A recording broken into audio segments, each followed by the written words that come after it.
Manufacturing has its challenges. Digital transformation has its challenges. That's why I started the DigitalituM Podcast, where we explore the intersection of manufacturing and digital transformation in dialogues with industry partners and peers. Good morning, everyone. This is Markus Rimmel with the DigitalituM, and I'm here at the IMTS 2024 in the German pavilion in the Eroführung booth, together with Lukas Dieterle. How are you this morning?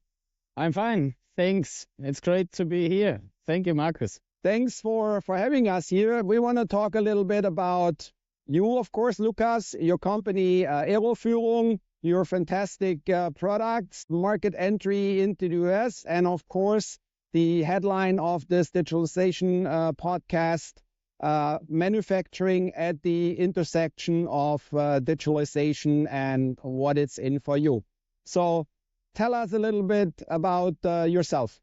Yeah, so I'm Lukas Dieterle. I'm CEO and owner of Eroführungen. It's a family company. We are now in third generation and on the market since 63 years. We are producing time. Yeah, that's a lot of time. That's also the thing. We developed our market and our customers in everything around linear technology. So we are starting with like linear guide rails. So from the components to the smaller, easier systems, manual linear technology to complete linear portals, linear robots, and everything around linear technology. So wide range of standard products, but also a wide range of combination possibilities, configuration possibilities, and also customized solutions for our customers in the manufacturing market, tooling machines, and automation, of course. Give us an example of where Aero products are used in a specific use case or example. So principally, it's all markets and machines and applications where there's linear movement. Do you have a specific example? For example, in tooling machines, grinding machines, milling machines, so XY tables, Z-axis, whatsoever, or in measurement machines. When it comes to high precision, or if you need fast linear movements or combination of different linear movements, or just the adjustment. So everywhere where it has to be precise or some other special specifications. And all your products are designed, engineered, and manufactured in your facility in the Black Forest in Southwest Germany, right? Yeah, right. So our team of now 63 employees, they are from research development to really grinding, milling, everything, also assembly and so on. Everything is under one roof. And that's also a reason why we are that flexible. And how long are you with the company already? So I'm with the company so kind of my whole life because it's a family business. Yeah. But I came back after several stations at different companies in 2017, January 2017. Right. Okay, so that's also quite some time. And what did you actually study? What area and what university? Yeah, I'm a business engineer. It's did my bachelor's degree in a dual system. And after that, I did my master's of engineering in Constance. On the Lake of Constance. Right. Beautiful place. Yeah. Very good. So you're also responsible for the market expansion, and you plan to enter now the US market. Why the US market? Yeah, of course, the US market is very interesting in manufacturing, in automation, in machining, so everything. And we are already in the US market as we have some really big customers. They have like customers and suppliers here, and they say, you have to use Aero products. And so we have a couple of customers here, so since a long time, but now we want to improve our service. And of course, we want also new customers here because we know our products are special and really good for many applications. And there are not many companies who can provide the same service in customized solution as in like not even customized, but with a special configuration. You are in standard, but for the customer, it's a customized solution. There are not many competitors in that area, and that's very interesting for us and also for new customers here in the US. And with customized solutions, you mean the understanding of the specific challenges what a client has, and then adapt these challenges to a product of you and make it special for that particular application. Right. For example, if you, Marcus, wanna develop a new grinding machine, you tell us, okay, I have this knowledge in the application, like in how to grind, and I need XY table with this and that specifications. It must be very precise. I need that stroke. I need this everything, and I don't have too much space. And I need this, also this motorization, this thing, and so on. And then you're don't need as much time as you would need if you would develop it yourself, and you don't have probably not the experts in this area. So you can use our experts to get the product you exactly need.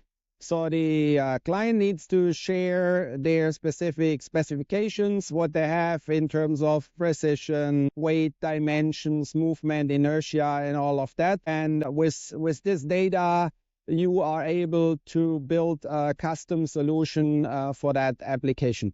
Right. Either we choose the correct standard solution, or if there is not a specific standard solution, we develop the correct customized one. Understand. That's pretty interesting. But therefore, specifically for the US market, you need somebody who, first of all, understands the market, speaks the language, but also has that engineering background of understanding what you're talking about. Who is your local partner here? So that's right, Marcus. So first thing is you need someone here. That's right. And the other thing is it's a way different market. So the US market is very, very different. So especially in Germany, there are engineers, they are very detail loving. And here in the US, they are more in this bigger picture. That's very good for us because we are providing the big picture. But you need someone who understands the American market. And we are really happy that we found Mark Everdinger from Taylor 3D. You see it right there. And he is helping us to come as a distributor, come into that market, being the first level support and bring the information to the customers and also have the ability to give a good service. Because that's the thing, not only in the US, a good service is always important. That's right. To have that counterpart in the target market who speaks the language, understands the culture, understands the technology, has work experience in that field, and can also kind of translate between the American engineering and the German engineering is pretty important. Otherwise, and we saw many cases in the past, things go wrong and a market expansion doesn't really work well because things like this are not taken care of. And there are many examples that didn't work, but there are also many that did work. And it needs time, of course, and it needs service. So that's the two most important things. You're now the second time here on IMTS. On IMTS 2022, you had already a booth. Now you're here the second time. Today is day 3. What's your feedback so far about the biggest, largest, and longest industrial trade show in the North American market? Yeah, it's a great show. Everyone is here who has something to do with manufacturing in the US. And it's really great discussions here. It's always a little bit difficult because there are not that many mid-sized companies who are really experts in a wide range of linear technology things. So we have to explain a lot what we are doing. But it's great to surprise the customers so that they think, what, a company with 60 people can provide all of this? And it is great to let them see there's a one-stop shop, uncomplicated, no big company, no bureaucracy, and so on. And that's cool. That's really good here. Have you had a chance to walk the show and see all the different halls and a bunch of different manufacturers, from components to robots to equipment to tool machines to all and everything? Yeah, I had the chance, so not all of the halls, because that's really a big task to see all of it. But so the tooling machines, so we have many customers here. So here also many German or European companies. So it's a meet and greet from the whole world, kind of. And no, it's great. So it's also interesting to see, like 2 years ago, the differences or the new technology, what can happen in just 2 years. What do you see there specifically in differences or transformation between 2022 and 2024? So I think especially in the robotics thing is so kind of every day there is some new idea, some new products. And in the last 2 years in robotics, there was a lot. So automation with robotics for us pretty good is that like the 6-axis robot arms are well known now, but in many cases they are too slow or too not precise enough or whatsoever. And with our linear axis and so on, we can provide the correct solution. So they kind of tried the robot arm and now they could find something better. The good thing is to see what not only the new technologies, but also the new needs the market has. Why do you think there are now more robotics and automation on the market? What is the reason behind that all in your point of view? Yeah, of course. So the Americans have the same thing as the Europeans. We have high labor costs and we have not that many people, or we do not find many people to work in manufacturing. So we have to automate. It's the whole topic about labor shortage. And then in addition to that, the skills gap, that the older people in the industry are already retired or soon to be retired. And unfortunately, quantity-wise, from the young generation, not enough people choose a profession in the manufacturing industry, which is on one side a great industry, as we both work in it. That's right. But I see other industries, specifically for the youth, are more attractive than ours. But that's also the reason why we, the manufacturers, need to talk about how cool manufacturing is in order to attract these young people to get into this profession, as within manufacturing you can do so many different things. In my point of view, how do you see that? Yeah, manufacturing is great. There are so many possibilities and they are not known. So there are so many niches also where you can like change the world. And every day there's a new niche coming up, and just to work in it and solve problems. Yeah, I think many young people do not see how great it is to solve these problems, or they do not see how these problems are solved because they don't have any connection.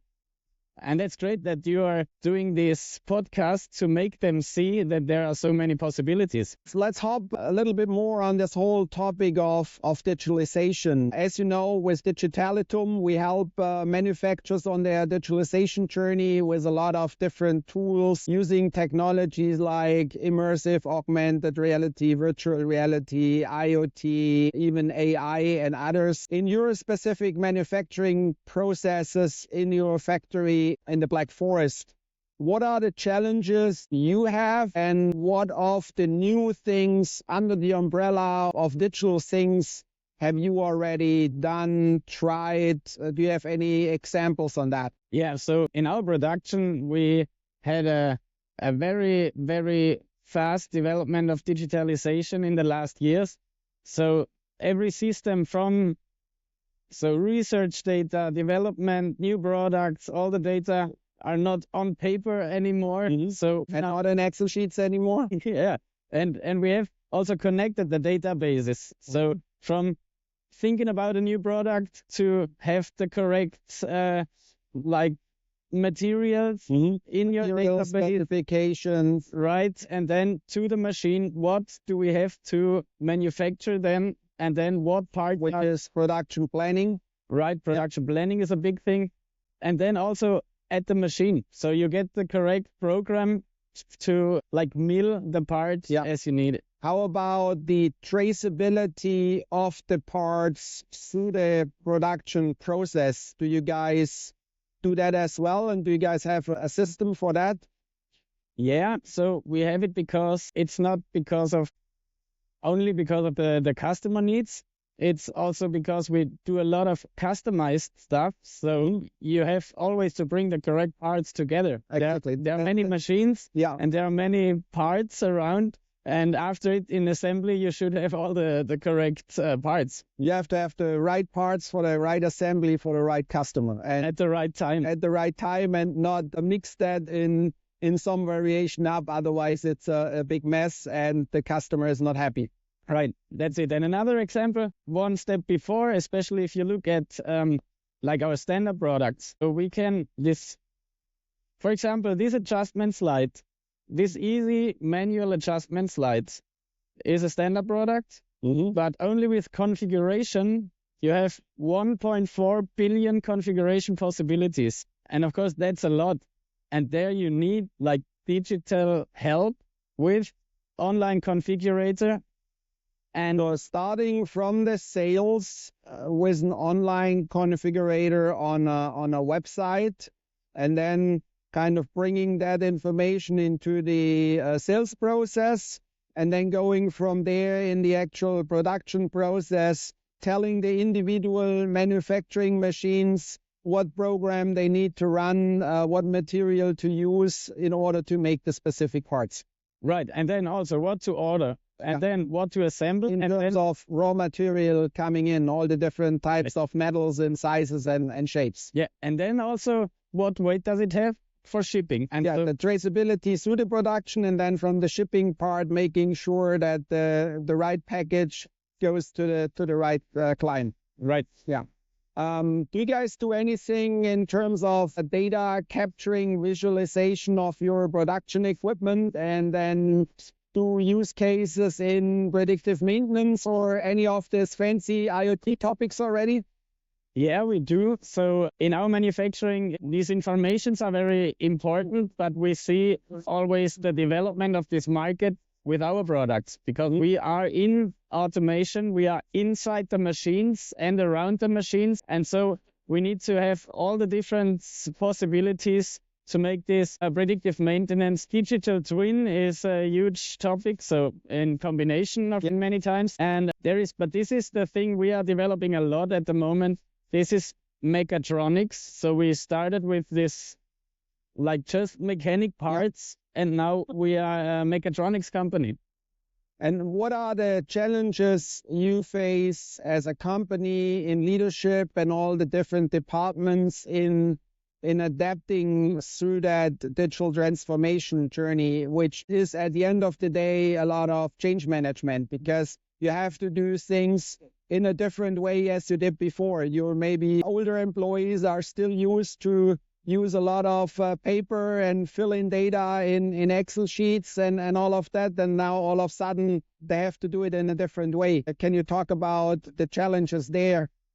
Yeah, there are many. So challenges are, and also in every department, that's a big thing. So principally there are 3 things you have to do. First is good communication, so that everyone knows what to do and where to go and why. Second is set the right targets. So you really need to have the right targets, so for everyone. And third is good communication. You have to communicate the targets and so on. So you see, communication is important.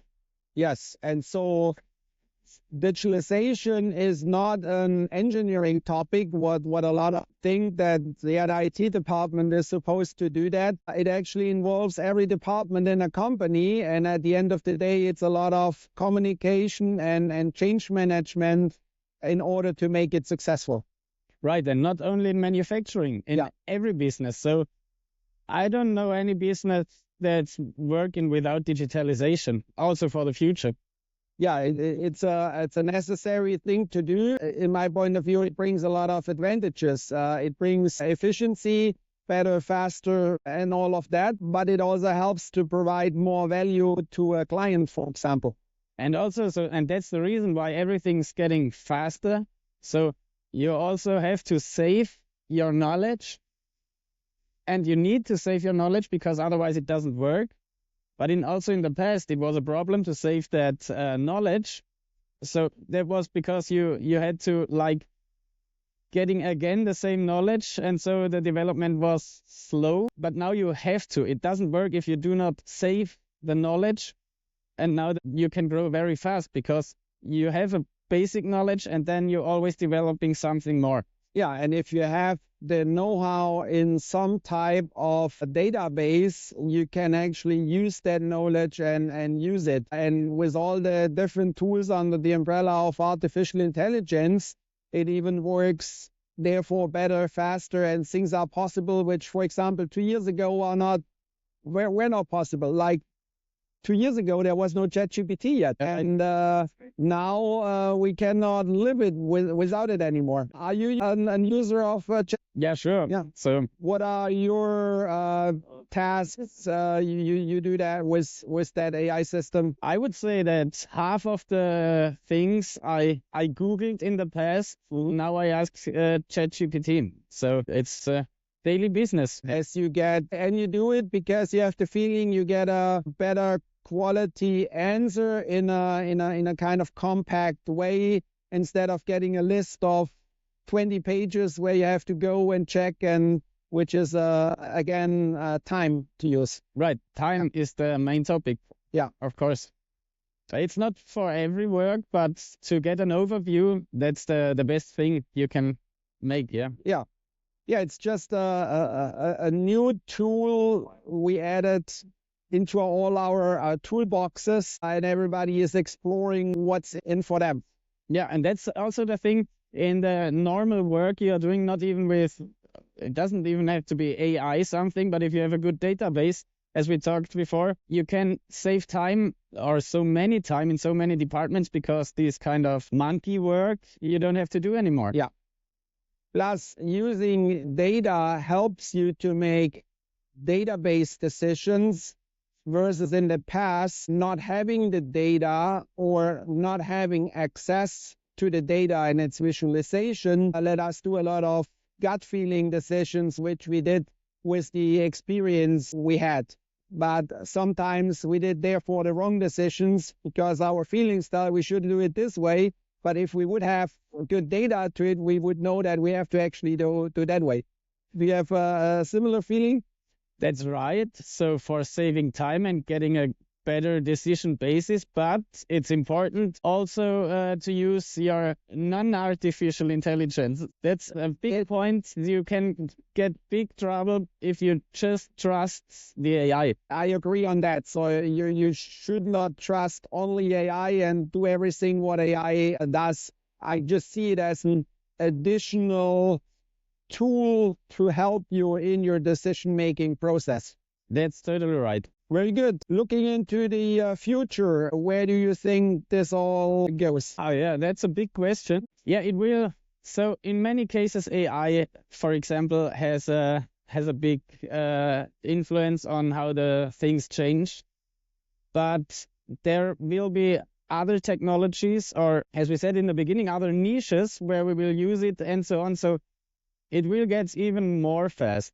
But the things who work like forever, they will still work. So it's still important to have contact to each other, so that we meet on trade shows and so on. Yeah.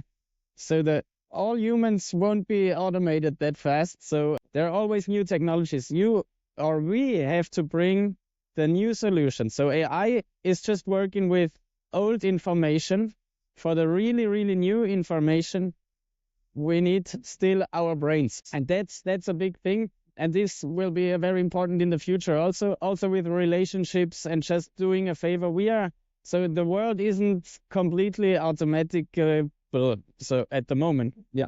And I think it will never be, as we humans need interaction and all these digital things just help us to get better, faster, more efficient, and all of that. I see it as a added value and not as a real danger in my point of view. So I'm looking forward to the future. Right. Me too. So we always have to keep an eye on let the digitalization work for us, not let us work for the digitalization. That is actually a good final word. Thank you, Lukas, for doing this here from the ERO booth at the German Pavilion at IMTS 2024. Thank you, Markus. Thank you for your podcast. You're welcome. Thanks for staying until the end for this DigitalituM Podcast episode.